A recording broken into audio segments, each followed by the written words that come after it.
I received this FlyAuto heavy duty car battery jump starter as a gift, and in this video I'm showing the unboxing and giving a closer look at everything that comes with it.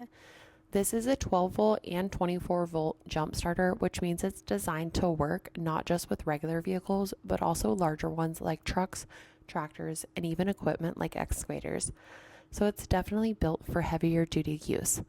It's rated at 2800 to 1400 amps, so it has a lot of power behind it when you need it for jump starting.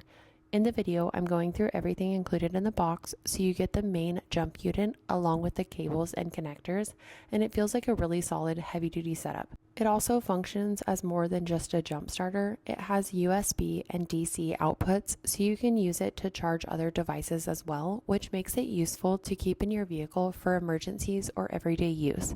Thankfully, I don't have any vehicles right now that need a jump, so I wouldn't be able to test that part in this video, but I wanted to show everything included and give a good look at the build quality.